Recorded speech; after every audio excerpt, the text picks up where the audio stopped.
poin-poin penting dari catatan pidato Presiden Prabowo Subianto yang disampaikan kemarin. Kita tidak hanya akan melihat dari sisi ekonominya saja, tapi kami juga akan membedah dari sisi politiknya. Baik, langsung saja saya ke Bang Iwan. Bang Iwan, saya melihat Anda memberikan penilaian 99,9%, nyaris sempurna untuk pidato Presiden Prabowo Subianto. Kenapa?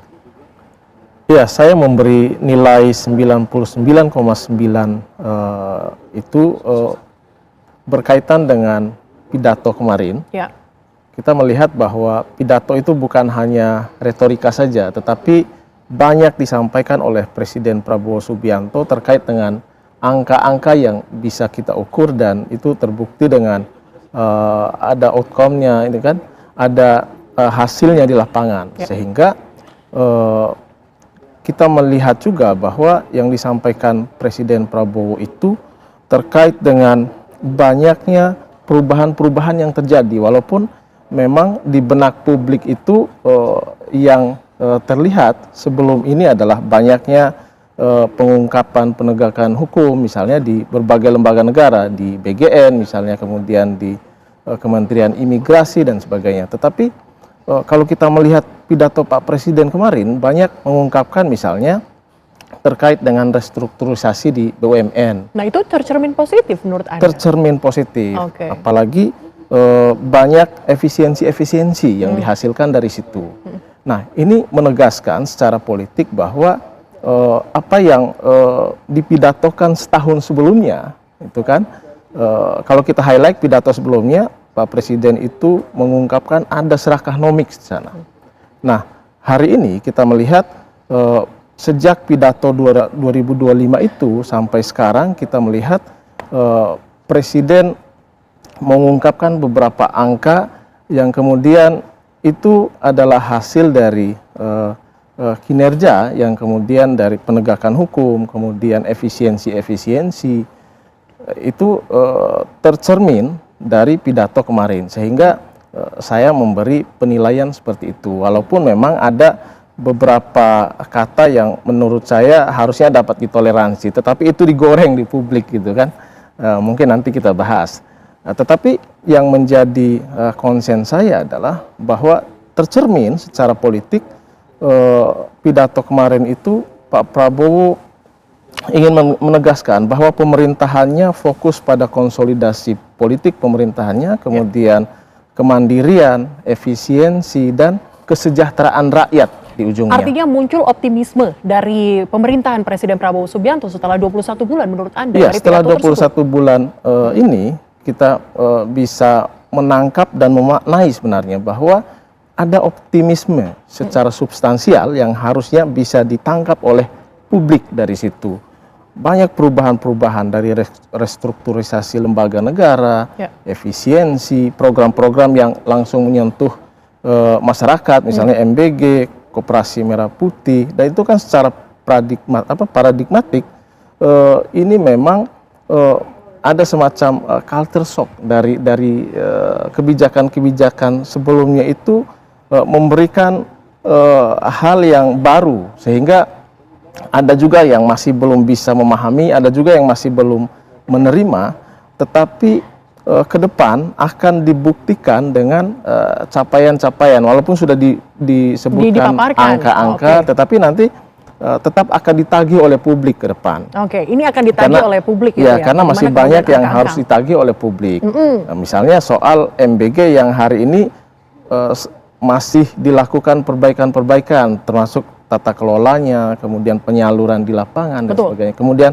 Kopdes juga, kemudian sekolah rakyat juga masih on the track. Ya kan? Artinya kemudian masih perlu ada evaluasi program-program lainnya, target-target yang kemudian disasar oleh Presiden Prabowo Subianto. Tapi untuk melihat bagaimana kemudian capaian di tahun 2026 dari 121 kebijakan transformatif, Prof. Telisa, pembacaan Anda dari sisi ekonom seperti apa?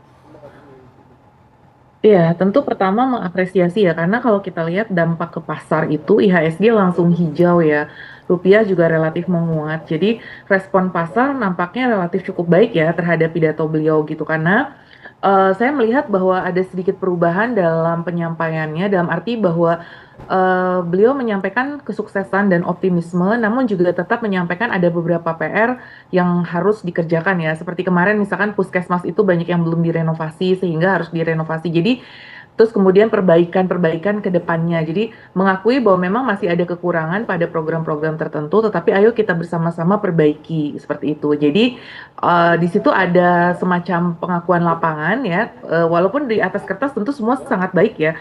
Kinerja-kinerja ekonomi, terutama misalkan pencapaian BUMN yang profitnya melonjak, terus kemudian juga bagaimana Danantara sampai mengelola berapa proyek ya yang sangat banyak, keberhasilan swasembada energi, ya kan itu sangat di-highlight swasembada pangan dan lain sebagainya. Jadi secara komprehensif itu disampaikan gitu. Jadi lengkap sekali ya datanya. Kemarin saya juga cukup surprise sih data yang disampaikan tuh cukup lengkap. Meskipun demikian memang masih ada PR ke depan ya yang perlu kita sama-sama perbaiki. Kemudian dari tema yang beliau sampaikan yaitu tumbuh lebih tinggi dan sejahtera lebih cepat. Nah, ini masyarakat sangat mendambakan ya kesejahteraan yang lebih cepat ini gitu. Nah, namun mungkin perlu ada tambahan ya apabila nanti beliau dan tim ekonominya ingin memperbaiki lagi, lebih baik lagi, yaitu tumbuh lebih merata ya. Jadi selain lebih tinggi, lebih cepat, pemerataannya juga dirasakan, trickle down efeknya lebih kuat lagi seperti itu. Jadi perlu dilengkapi dengan trickle down effect policy-nya sebetulnya, karena sebenarnya kalau secara angka makro semuanya sudah baik ya, pertumbuhan ekonomi, stabilitas inflasi, tingkat pengangguran yang turun, kemiskinan yang turun, namun ketimpangan agak naik sedikit. Nah ini yang ketimpangan ini sih yang masih jadi PR, tapi itu kan majority itu semuanya positif gitu. Nah ini di tengah tekanan global lagi, jadi kita masih bisa bertahan resilient secara ekonomi. Ini kan di tengah tekanan global tentu harus kita apresiasi. Namun demikian memang tantangan ke depan itu masih banyak yang harus kita kejar seperti itu. Karena tekanan global di 2027 dan seterusnya itu ke depannya juga mungkin tidak mereda ya, artinya tidak terlalu mereda juga gitu. Karena ada pengamat-pengamat geopolitik yang sudah mulai melihat eskalasi di 2027 juga akan ada eskalasi baru kemungkinannya seperti itu. Nah, berarti kita harus bersiap gitu loh untuk terus menghadapi guncangan-guncangan ini bersama seperti itu. Oke, Prof. Telisa, kemarin juga Presiden Prabowo Subianto menyoroti soal 2 lembaga rating yang kemudian memberikan rating stabil. Apakah ini cerminan untuk menyampaikan kepada investor bahwa tidak perlu khawatir bahwa kami sedang bekerja, atau seperti apa sebenarnya pandangan dari ekonom? Ya. Jadi ini sebetulnya memang ini cukup angin segar ya, karena kan sebelumnya kita outlook-nya agak diturunkan kalau Fitch dan Moody's ya, outlook, tapi investment grade-nya tetap triple B, cuman outlook-nya. Nah, tapi kemudian S&P alhamdulillahnya kan setelah mendapatkan penjelasan yang lebih lengkap ya, karena yang 2 lembaga rating itu memang belum bertemu ya, pemerintah belum sempat bertemu kalau tidak salah, belum intensif gitu. Nah, setelah intensif di S&P, akhirnya mereka lebih memahami kondisi Indonesia, bahwa Indonesia tuh bertahan dari berbagai macam dan melakukan transformasi ekonomi. Jadi komunikasi kebijakannya mungkin lebih jelas sehingga kita diberikan outlook stable seperti itu. Jadi tapi kan yang lain sudah terlanjur karena memang waktu itu kan ada gunjang-ganjing pasar saham, kemudian ada gunjang-ganjing rupiah kita yang melemah dan macam-macam ya, masih banyak isu waktu itu. Nah, yang di S&P kan memang relatif lebih stabil. Kemudian yang dari Cina kan memang memberikan triple A ya, terkait dengan Indonesia itu bahkan memang sangat tinggi investment grade-nya, karena Cina lebih melihat Indonesia tuh lebih dipahami lah, karena sesama negara Asia mereka lebih paham, karena biasa lembaga rating tuh semakin dekat secara region mereka lebih mengetahui gitu kondisinya tuh seperti apa gitu, dibandingkan dengan di pusat yang umum ya, di Amerika kan jauh ya dari Amerika ke Indonesia, dibandingkan dengan Asia, mungkin Asia lebih berbeda dalam melihat seperti itu. Nah, jadi itu menunjukkan bahwa pemerintah juga concern dengan concernnya investor. Jadi bukan berarti kita hanya fokus pada transformasi ekonomi sendiri tapi tidak mengkomunikasikannya pada investor, tapi justru kita kan communicate. Terbukti dari upaya kita untuk MSCI juga ya, untuk perbaikan apa di pasar modal, kita sudah sampaikan apa yang mereka minta, kita upayakan semaksimal mungkin. Kemudian S&P juga apa concern-concernnya, kita juga berusaha untuk memperbaiki seperti itu. Jadi di sini memang 2 arah ya, artinya bahwa Indonesia menunjukkan komitmennya bahwa kita juga pengen tetap menjadi negara yang ramah investasi sih. Sebenarnya itu signal ya bahwa S&P itu di-acknowledge, berarti ya kita memang masih ingin menjadi negara yang ramah investasi kepada investor asing seperti itu. Oke, pemerintahan Presiden Prabowo ini sudah 21 bulan begitu Bang Iwan. Apakah memang kita bisa menilai bahwa pemerintahan ini sudah berjalan on the track ini sudah sesuai tidak dengan janji-janji kampanye, kemudian asa cita, terukur, terlihat dari RAPBN dan juga nota keuangan target-target ke depan. Tapi dijawab usai jeda, tetaplah bersama kami di Apa Kabar Indonesia Malam. Terima kasih Anda masih bersama kami di Apa Kabar Indonesia Malam. Sebelum nanti saya akan minta pandangan bagaimana kemudian konsistensi dari Presiden Prabowo Subianto mulai dari janji kampanye, kemudian juga asa cita dan juga target tahun 2027. Saya mau Anda kemudian melihat dulu beberapa hal yang terjadi di dalam pidato kemarin. Dari pidato pagi sampai siang di nota keuangan, Presiden Prabowo berkali-kali mengatakan terkait dengan pembangunan infrastruktur sekolah dan target 100.000. Apa maknanya? Apakah ini menjawab kerisauan publik atau bagaimana? Iya, kalau saya lihat memang Presiden Prabowo Subianto itu ingin menunjukkan bahwa beliau sebagai Presiden Republik Indonesia peduli terhadap pendidikan, gitu kan. Nah, akhir-akhir ini kan memang banyak opini di publik yang mengarahkan pendidikan itu sudah terpusat ke MBG, padahal enggak. Kalau kita lihat dari beberapa statement dan angka-angka yang disebut oleh Presiden kemarin, misalnya soal pemerintah sudah memperbaiki 16.167 sekolah, itu kan nggak di-highlight di perspektif publik gitu. Yang selama ini ditutupi oleh isu MBG, walaupun MBG sekarang sedang perbaikan-perbaikan gitu. Kemudian terkait dengan perbaikan itu, jumlah sekolah yang diperbaiki sampai hari ini adalah 71.744 sekolah. Gitu. Sementara ada juga misalnya sekolah rakyat, di situ ada 182 sekolah rakyat sudah dibangun oleh pemerintah. Nah, saya ingin sedikit mengomentari terkait dengan sekolah rakyat ini. Sekolah rakyat ini memang konsen Presiden Prabowo untuk orang-orang miskin. Kalau kita bicara teori misalnya tentang kebudayaan kemiskinan misalnya yang ditulis oleh Oscar Lewis, di situ dia konsen terhadap kebudayaan kemiskinan.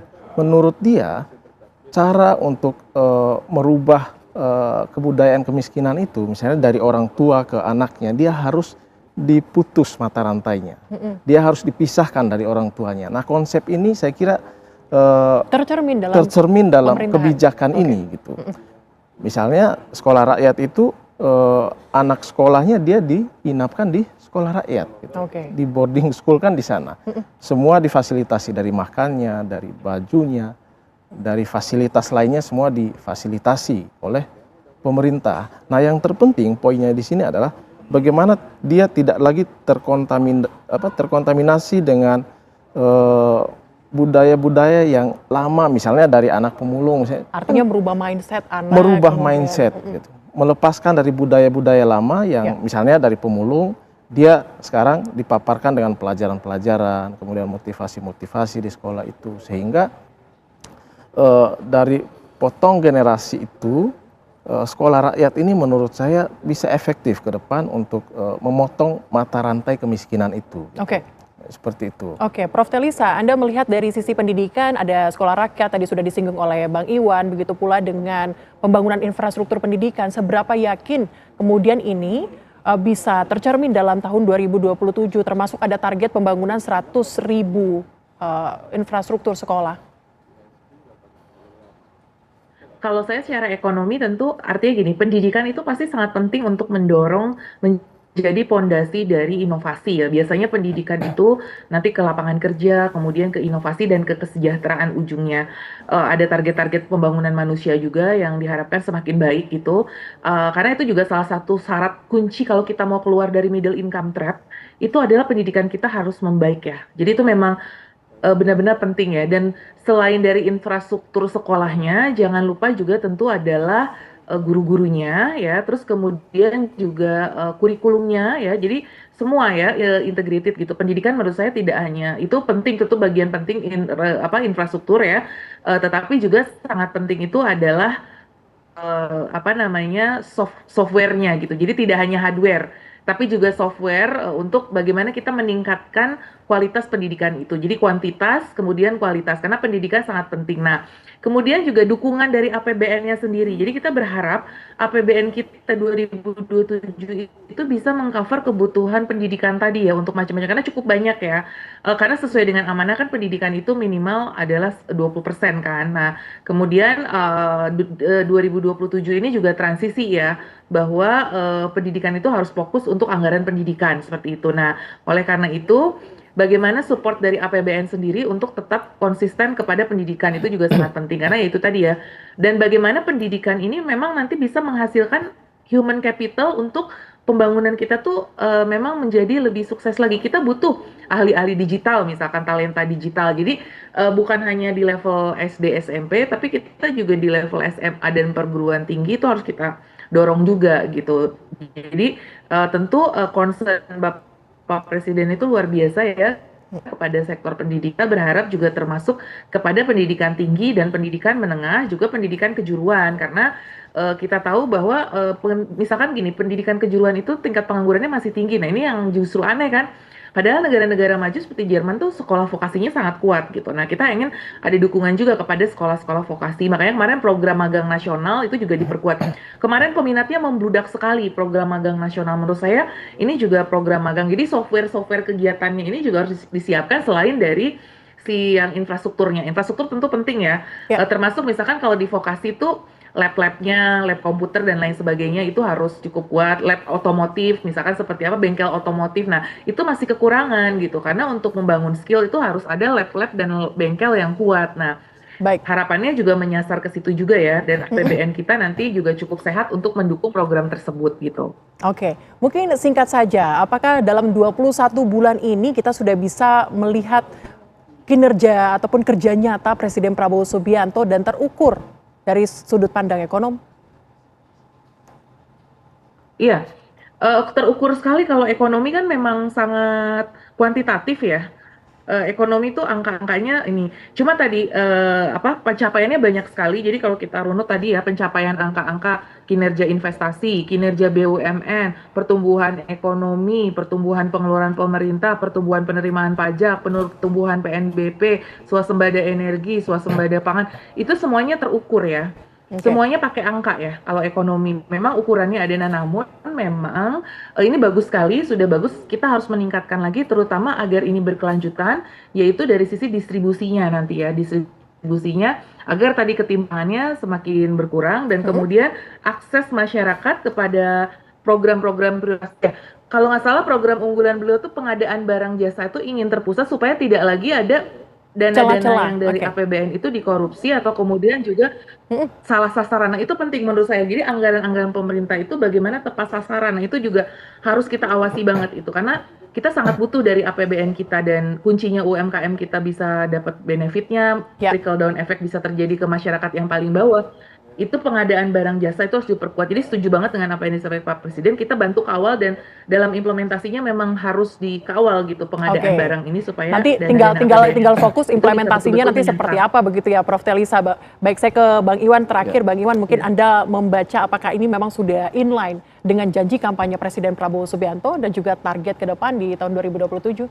Ya, kalau kita lihat janji kampanye Presiden Prabowo Subianto, kemudian Astacita, dan hari ini yang diungkapkan di pidato kemarin misalnya, kita melihat ada semacam memang konsistensi. Kalau di Astacita itu kan ada swasembada pangan, swasembada energi, kemudian peningkatan sumber daya manusia itu tergambar dari apa yang diungkapkan kemarin soal swasembada pangan yang sudah dicapai hanya dalam waktu satu tahun. Dari target 4 tahun. Iya. Kemudian peningkatan sumber daya manusia melalui program-program yang itu sesuai dengan janji kampanyenya. Misalnya MBG diteruskan dan terus diperbaiki, kemudian tadi peningkatan sumber daya manusia melalui sekolah rakyat, ya kan? Belum lagi ada sekolah Garuda dan lain-lain. Apalagi tadi disebutkan juga ada magang nasional. Itu kan program-program yang diwujudkan dari Astacita itu. Nah, ke depan kalau kita melihat pidato dan angka-angka yang diungkapkan oleh Presiden Prabowo Subianto itu itulah mengapa kemarin saya kasih nilai seperti itu. Tetapi kalau ini tidak dikomunikasikan dengan baik, tidak sampai ke masyarakat atau tidak dirasakan langsung oleh masyarakat, maka hasil survei kemarin menggambarkan itu. Tetapi kalau disampaikan dengan baik dan sampai kepada masyarakat, saya kira akan kembali di 80% ke atas. Gitu. Kepercayaan publiknya terhadap pemerintahan saat ini. Iya. Tapi Anda tidak memberikan angka sempurna, kenapa? Oh iya, Apakah kemudian ada? Ya, karena kemarin ada juga yang digoreng di media sosial terkait ya bagi saya itu salah ucap, tidak substansi. 700.000 per kilogram untuk mengupas bawang kalau tidak salah. Saya ini anak petani bawang, buruh petani bawang juga. Jadi tahu pasti bagaimana nilai ekonomi terkait dengan buruh bawang, mau itu kupas bawang, masukin karung sampai angkut ke mobil, itu tahu kita angkanya. Jadi kalau 700.000 itu memang tidak masuk di nilai ekonominya. Tetapi kalau kita lihat secara keseluruhan bahwa nilainya sebenarnya Rp700 itu bagi saya itu masuk akal. Nah, hal-hal yang seperti ini harusnya tidak di-highlight oleh masyarakat atau netizen di media sosial. Bagi saya hal-hal yang substansi terkait dengan Astacita, program yang sedang berjalan, kemudian apa pencapaian pemerintah, apa yang sedang dikerjakan oleh pemerintah, 3 tahun ke depan pemerintah akan melakukan apa, itu harusnya menjadi konsen kita, menjadi yang harus kita awasi bersama, harus kita jaga bersama, sehingga ketika ada yang tidak tercapai, ya saya kira kritik tidak masalah, ya kan? Tapi fokusnya harus kepada pada hal-hal yang substansi dan program yang memang dirasakan oleh masyarakat. Oke, baik Bang Iwan. Ini yang akan kita tunggu, bagaimana kemudian kinerja dari Presiden Prabowo Subianto nanti di tahun 2027 yang tercermin dalam RAPBN dan juga nota keuangan kemarin. Terima kasih Bang Iwan sudah bergabung bersama dengan kami. Terima kasih juga Prof. Telisa sudah bergabung bersama dengan kami. Ya, yang akan ditunggu-tunggu sebetulnya akan diucapkan oleh Presiden Prabowo Subianto, mungkin dari poin-poinnya. Kita akan langsung tanyakan, karena saya tidak sendiri Rolando dan juga pemirsa, saya sudah bersama dengan Bang Hariko Wibawa selaku tenaga ahli utama Bakomeri. Bang Hariko, terima kasih banyak sudah bergabung di studio ini Berita Satu. Apa kabar Bang Hariko? Sehat, alhamdulillah. Sehat selalu ya, karena ini merupakan hari kemerdekaan. Semangatnya gimana nih? Hari ini? Belum ya, ini belum. Terlalu bersemangat gitu ya, seakan-akan ini udah hari kemerdekaan. Sebelum ini kan hari apa ya? Hari Gajah Internasional. Hari Gajah Internasional, belum nih, beberapa hari lagi menuju hari kemerdekaan. Tapi semangatnya, terutama kita akan mendengarkan pidato Presiden Prabowo Subianto. Gimana Bang Hariko semangatnya? Tapi sudah tahu belum kalau Pak Prabowo kenapa? Memberikan 90.000 lahan untuk konservasi gajah di Aceh? Belum, wah ini baru dibuka nih. 90.000 hektar lahan untuk konservasi Pak Prabowo gajah. memberikan 90.000 hektar lahan untuk perlindungan gajah di Aceh. Wah. Kenapa? Karena kan gajah ini umbrella spesies. Jadi kalau gajah itu dilindungi, otomatis hewan-hewan yang lebih kecil tubuhnya dari gajah juga ikut terlindungi. Saya baru belajar juga nih dari Mas Fatpah Depi ini. Ini menarik ya, pembukaan kita mengenai gajah, karena bertepatan juga begitu ya dengan Hari Gajah. Kemarin 12 Agustus. Kemarin pada 12 Agustus. Bahkan Presiden juga mengeluarkan Inpres nomor 8 tahun 2026 untuk perlindungan gajah. Ini semakin dipakemkan begitu ya, karena sudah ada. Jadi gimana Huteri? Kita bicara Huteri.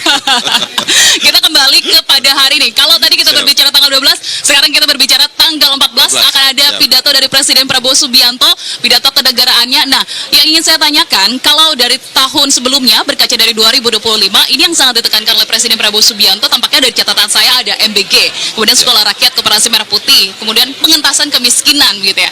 Tahun ini yang akan sangat ditonjolkan, yang akan disampaikan kepada publik, masyarakat internasional juga, apa Bang Hariko? Ya, pemerintah, Presiden ingin anak-anak Indonesia itu punya 4 hal. Yang pertama, badannya sehat. Tadi kita sudah obrolin, Pak Menkes pengen, Presiden ingin seluruh masyarakat Indonesia itu usia harapan hidupnya tinggi. Usia harapan hidup. Sekarang 72 bisa ke 79. Kemudian pemerintah ingin anak-anak cerdas, kemudian berakhlak yang baik dan bisa bersaing. Nah, apa yang akan disampaikan Presiden salah satunya juga terkait dengan pembangunan sumber daya manusia ini. Oke. Nah, pertama tadi bagaimana caranya anak-anak ini biar sehat, biar seluruh masyarakat Indonesia sehat. Yang pertama, pemerintah menggratiskan cek kesehatan gratis Ya. untuk seluruh masyarakat. Dari kapan sampai kapan? Udah lama ini, sejak tahun lalu. Ya. Gratis. Kenapa gratis?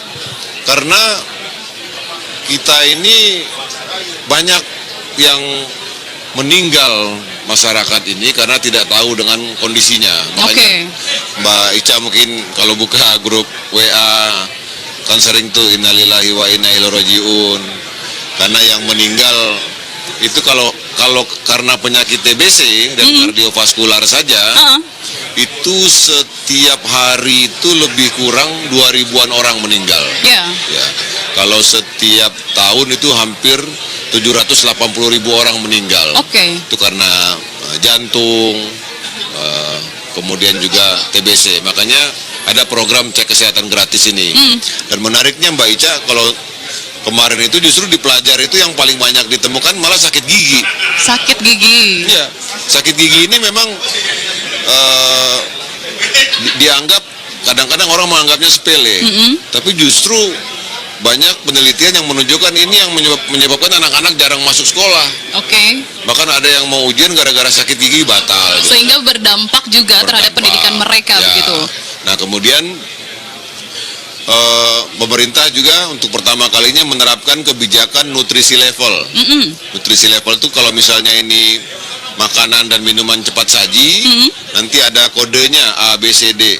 Kalau dia D, itu berarti gula, garam, dan lemaknya itu berlebihan. Oke. Gitu. Bang, saya ingin melanjutkan dari jawaban Abang. Tadi Abang menyampaikan artinya ini ada concern tertentu dari Presiden Prabowo Subianto terhadap kesehatan warga Sumber negara daya Indonesia. manusia. Sumber daya. Ya. Apakah ini termasuk juga dengan MBG? Karena di tahun sebelumnya alokasi anggaran pendidikan kita tahu yang paling terbesar 20% dan itu juga termasuk begitu ya dari MBG. Sedangkan di tahun ini kan sudah ada putusan MK. Kemudian MBG tidak lagi diperbolehkan untuk menggunakan anggaran pendidikan. Ya. Apakah dengan adanya kesehatan yang tadi Abang sebutkan, MBG artinya akan masuk ke dalam ranah dari postur APBN di dalam kesehatan itu sendiri? Ya, jadi gini, Mbak Ica. MBG itu amanat konstitusi. Oke. Ya. Program MBG itu konstitusional. Oke. Ya. Dalam sidang MK juga disampaikan program makan bergizi gratis ini harus didukung oleh anggaran yang memadai. Anggaran memadai. Ya, jadi ini amanat dari konstitusi. Oke. Nah, tadi pertanyaannya terkait dengan apakah MBG ini masuk di komponen anggaran pendidikan, begitu ya? Dan kalau di pendidikan kan sudah tidak diperbolehkan Nah. karena ada putusan MK. Artinya Ya. akan beralih ke kesehatan kah? Ya, jadi gini, anggaran makan bergizi gratis di tahun 2026 itu tidak melanggar konstitusi. Oke. Nah, keputusan MK itu memutuskan agar paling lambat di tahun 2028 itu anggaran makan bergizi gratis tidak lagi menjadi komponen dari anggaran pendidikan. Betul. Begitu. Jadi di tahun 2026 ini tidak melanggar konstitusi, pun nanti kalau di tahun 2027 juga tidak melanggar Konstitusi. konstitusi. Artinya 2027 ini akan menjadi masa transisi kah atau seperti Nah, apa? betul sekali. Dia akan menjadi masa transisi, tapi nanti kita lihat bagaimana keputusannya. Tapi perlu gini, kenapa MBG ini orang melihatnya berbeda gitu loh. Ya. Berbeda ini maksudnya gimana nih, Bang? Berbedanya gini, karena ada memang beberapa informasi-informasi yang tidak benar. Ya. Jadi orang membenturkan. Oke, perlu diluruskan tentunya ya. Perlu diluruskan, misalnya karena MBG ini banyak sekolah yang rusak. Ya. Nah, ini kan nggak ada hubungannya. Jadi MBG ini bukan gempa bumi yang bikin sekolah rusak gitu loh. Ya. Jadi sebelum ada MBG itu memang sudah banyak sekolah yang rusak. Kemudian jadi sebelum MBG itu sudah banyak sekolah yang rusak. Ya. Kira-kira jumlahnya lebih dari 40% sekolah itu rusak. Nah justru ketika ada program MBG ini, sekolah-sekolah itu diperbaiki. Oke. Di tahun 2025 itu 16.167 sekolah diperbaiki. Kemudian tahun 2026 ini 71.744 sekolah sampai 90.000 sekolah sedang dalam proses perbaikan. Ya. Nah, tahun depan 2027 itu 100.000 sekolah akan diperbaiki terus. Nah targetnya sampai tahun 2029 ini semua sekolah di Indonesia termasuk madrasah itu juga akan diperbaiki. Nah informasi ini banyak yang tidak tahu. Ya, bisa jadi itu yang belum ditahu ya datanya. Ya, bahkan orang-orang yang selama ini sering mengkritik pemerintah nggak apa-apa. Hanya kalau misalnya ditanya, kemarin itu saya kaget juga, ada pengamat yang ditanya, dia ditanya itu bagaimana, kenapa mengkritik MBG? Karena gara-gara MBG menurut dia banyak sekolah rusak. Oke. Loh ini kan sebelum MBG juga banyak sekolah yang rusak. Terus dia ditanya lagi, gimana tuh tentang perbaikan sekolah di zamannya Pak Prabowo? Tangannya sampai begini, anggarannya 0 katanya. Kaget tuh. Ini pengamat yang mana nih Bang?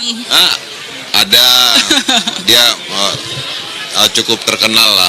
Saya kaget kalau sampai selevel beliau yang sering podcast apa segala macam tidak tahu. Bagaimana dengan teman-teman kita yang memang tidak concern di isu pendidikan? Oke. Ya, seharusnya orang yang concern di isu pendidikan itu pasti memahami bahwa perbaikan sekolah berjalan. Kemudian apa tuh kalau anak kuliah? KIP kuliah, KIP kuliah itu juga tidak dikurangi. Oke. Ya. Tapi yang ingin saya kemudian Apa sorot begitu ya, kalau saya memposisikan sebagai komentator dari masyarakat begitu, kalau saya Apa? melihat di media sosial. Dikritik aja apa? Ya, nah ini di media sosial sebetulnya terkait dengan sekolah yang rusak ini, fokus dari masyarakat lebih ke prioritasnya. Jadi sehingga ketika dananya dikucurkan untuk makanan yang sangat besar, sedangkan untuk fasilitas sekolahnya itu sendiri masih ada fasilitas yang rusak. Itu sebenarnya mungkin yang menjadi concern dari masyarakat. Sedangkan tadi Abang bilang dari data-data tersebut apakah itu sudah mencangkup dari sekolah yang sebelumnya disorot? Begitu kan, ada satu MBG-nya dari Satuan Pemenuhan Gizinya bagus, sedangkan di sebelahnya sekolahannya rusak. Apakah data tersebut ini sudah menjangkau yang tengah disoroti oleh masyarakat itu? Iya. Jadi kalau ada sekolah yang rusak itu bisa langsung dilaporkan. Namun memang bertahap ya. Karena sekali lagi sekolah yang rusak ini banyak banget Mbak Ica. Jadi lebih dari 40% sekolah kita itu rusak. Dan untuk memperbaikinya memang butuh waktu. Ya. Makanya di tahun kemarin 16.000 lebih, tahun sekarang tuh ya targetnya 90.000, tahun depan 100.000, ya bertahap. Ya. Jadi semuanya ini penting. Ya. Jadi tidak bisa kita diminta untuk memilih mana yang lebih penting. Ini sama kayak ada juga kemarin tuh pertanyaan dari mahasiswa apa pelajar. Jadi, bukan pengamat lagi. Bukan, dia sampaikan itu mana yang lebih penting, makan bergizi gratis atau pendidikan gratis gitu. Itu kan Jadi pilihan pemerintah mana? Dua-duanya? ya. Terus saya tanya balik, misalnya kalau orang tua kita mengirim uang ke kita waktu kita kuliah, apakah yang dikirim itu hanya uang SPP sama kos-kosan? Kan nggak mungkin. Tapi pasti ketika orang tua mengirim itu ada uang kos di situ, ada uang bayar semesteran, sama uang makan. Kan nggak mungkin, maaf ya, uang makan nggak bisa dikirim, hanya uang SPP sama uang kuliahnya saja. Jadi makan itu sekali lagi seperti yang disampaikan oleh Pak Prabowo, makan ini urusan pokok. Bahkan pada satu waktu kita kalau disuruh memilih antara HP dengan beras, kita bisa memilih beras. Karena memang ini makan tidak bisa ditunda.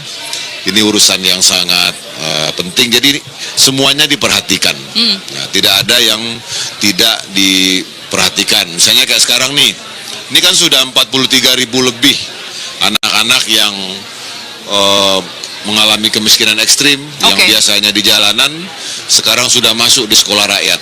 Nah, di sekolah rakyat itu bukan hanya biaya pendidikan yang gratis, tapi biaya hidup gratis. Nah, jadi sepenuhnya gratis. Nah, ini kami juga minta tolong dikritik dan memang harus diawasi oleh masyarakat. Misalnya tadi nih, kita menyampaikan, Mbak Ica, Di tahun 2025 16.167 sekolah diperbaiki. Nah silakan dicek sama masyarakat di lapangan, benar nggak datanya segitu? Gitu. Oke. Ini kan harus dicek. Benar nggak di sekolah rakyat itu gratis 100%? Silakan dicek, didatangi langsung. Ya. Oleh masyarakat begitu. Oke, menarik begitu ya terkait dengan sumber daya manusia yang tentu masih menjadi fokus utama dari Presiden Prabowo Subianto. Kita ketahui sumber daya manusia ini juga menjadi salah satu bagian dari 8 poin Asta Cipta Presiden Prabowo Subianto. Saya juga sebetulnya masih ingin mengulik apa saja begitu yang masih menjadi fokus dari Presiden Prabowo Subianto selain sumber daya manusia itu tadi.